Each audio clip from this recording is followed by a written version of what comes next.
Saludos familia de la fe, en este tiempo quiero hablarles acerca de la liberación del pueblo de Israel. Vamos a ver la historia de Moisés y leamos entonces Éxodo 2, versículo 10. Años más tarde, cuando el niño creció, ella se lo devolvió a la hija del faraón, quien lo adoptó como su propio hijo y lo llamó Moisés, pues explicó, lo saqué del agua. Vemos que la palabra Moshe, el nombre Moisés, significa ser salvado de las aguas. Veamos entonces Éxodo 6, versículo 19 al 20, que nos dice: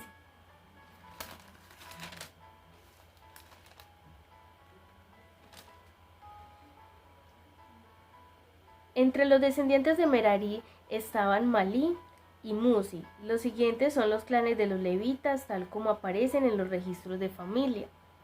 Amram se casó con Jocabed, hermana de su padre, y ella dio a luz 2 hijos, Aarón y Moisés. Amram vivió hasta los 137 años.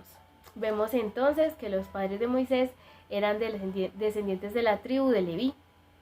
Entonces, que fue puesto en las aguas porque el faraón tenía ordenado matar los hijos varones, entonces fue arrojado al Nilo, donde discretamente lo escondió durante 3 meses en su casa la madre de Moisés, pero luego se vio obligada a ponerlo en un canasto en el río Nilo, donde fue encontrado entonces posteriormente por la hija del faraón, quien lo adoptó como su hijo.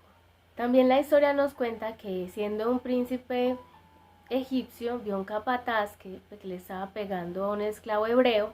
Entonces Moisés corrió a defenderlo, pero en medio de esa riña mató al capataz. Entonces, donde lo escondió en una arena, pero fue delatado posteriormente, teniendo que escapar de esa situación, salir corriendo de Egipto, porque lo iban a matar. También vemos que Moisés se casó entonces con Séfora, la hija de Jetro, y que fue pastor de ovejas durante 40 años, donde también tuvieron un hijo que se llamó Gerson. Leamos entonces Éxodo 4, versículo 10 al 17.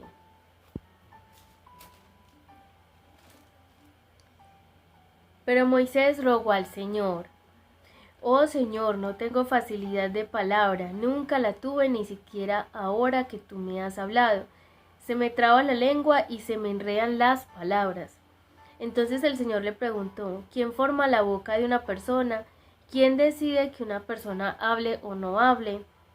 ¿Que oiga o no oiga? ¿Que vea o no vea? ¿Acaso no soy yo el Señor?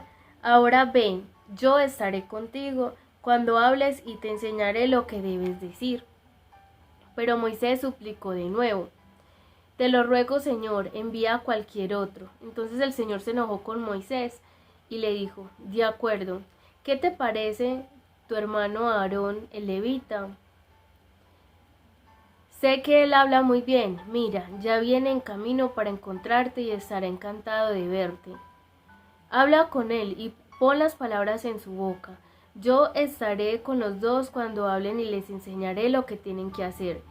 Aarón será tu vocero ante el pueblo, él será tu portavoz y tú tomarás el lugar de Dios ante él al decirle lo que tiene que hablar. Lleva contigo tu vara de pastor y úsala para realizar las señales milagrosas que te mostré. Entonces vemos que Moisés era torpe al hablar, tenía tartamudez, y que él vio una zarza ardiendo que no se consumía. Entonces, que Dios lo llamó y que le mostró su propósito y su llamado, el cual él aceptó. Inicialmente puso peros, pero sin embargo cumplió su propósito a la manera que Dios lo permitió. Vemos entonces que la excusa que Moisés le colocó al Señor era que él no sabía hablar y que no sabía qué decirle al pueblo. Pero entonces Dios le dijo que le iba a dar a su hermano, que iba a hablar por él, que iban a creer a lo que él les dijera y que él era quien lo enviaba. Finalmente, a Moisés, obedeciendo, regresa a Egipto para cumplir con lo que Dios le había mandado, que era liberar a los egipcios de la esclavitud. Por lo tanto, Su hermano Aarón se unió a este propósito y él hablaba por Moisés. Leamos Éxodo 6 del 1 al 13. Dice así: Entonces el Señor le dijo a Moisés: Ahora verás lo que le haré al faraón. Cuando él sienta el peso de mi mano fuerte, dejará salir al pueblo, de hecho, él mismo los echará de su tierra. Dios también le dijo: Yo soy Yahvé el Señor. Me aparecí a Abraham, a Isaac y a Jacob como el Shaddai, el Todopoderoso. Pero a ellos no les revelaré mi nombre, y reafirmé mi pacto con ellos, mediante el cual prometí darles la tierra de Canaán, donde vivían como extranjeros. Puedes estar seguro de que he oído los gemidos de los israelitas, que ahora son esclavos de los egipcios, y tengo muy presente mi pacto con ellos. Por lo tanto, dile al pueblo de Israel: Yo soy el Señor, te libraré de la opresión que sufres, y te rescataré de tu esclavitud en Egipto, te redimiré con mi brazo poderoso y con grandes actos de juicio. Te tomaré como pueblo mío y seré tu Dios. Entonces sabrás que yo soy el Señor tu Dios, quien te ha librado de la opresión de Egipto. Te llevaré a la tierra que juré a dar a Abraham, a Isaac y a Jacob. Te las daré a ti como tu posesión exclusiva. Yo soy el Señor. Así que Moisés le dijo al pueblo de Israel lo que el Señor había dicho, pero ellos no quisieron escucharlo, más porque estaban demasiado desalentados por la brutalidad de su esclavitud. Luego el Señor le dijo a Moisés: Vuelve a hablar con el faraón rey de Egipto y dile que deje salir a su territorio al pueblo de Israel. Pero Señor, contestó Moisés, si mi propio pueblo ya no quiere escucharme, ¿cómo puedo esperar que me escuche el faraón? Soy tan torpe para hablar. Pero el Señor habló con Moisés y con Aarón, y les dio órdenes para los israelitas y para el faraón rey de Egipto. El Señor mandó a Moisés y a Aarón que sacaran de Egipto al pueblo de Israel.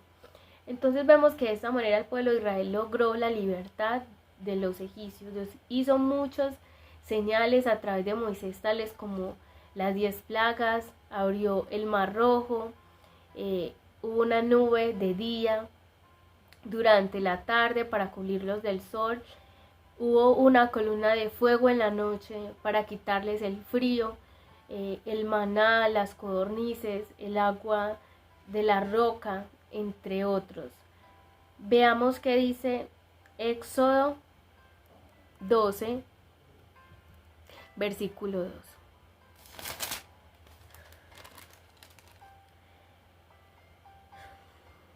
A partir de ahora, este mes será el primer mes del año para ustedes. Anuncien a toda la comunidad de Israel que el 10º día de este mes cada familia deberá seleccionar un cordero o un cabrito para hacer un sacrificio, un animal por cada cosa. Si una familia es demasiado pequeña para comer el animal entero, la compartirá con una familia vecina.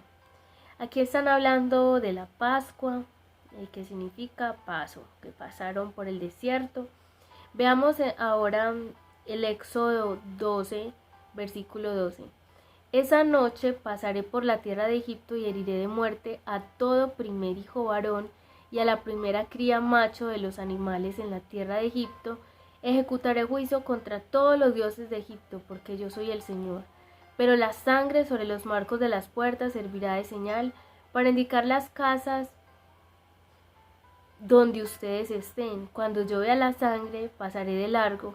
Esa plaga de muerte no los tocará a ustedes cuando yo hiera la tierra de Egipto. ¿Cuántos quieren ya ser libres de lo que estamos aconteciendo, de esta enfermedad, de este coronavirus, de esta pandemia que estamos viviendo y sufriendo? Es una invitación en esta hora que así mismo como el pueblo de Israel colocaron la sangre del cordero en esos dinteles de sus puertas, una invitación a que nosotros usemos el aceite para que tipifique esa sangre del cordero y unjamos las puertas de nuestras casas.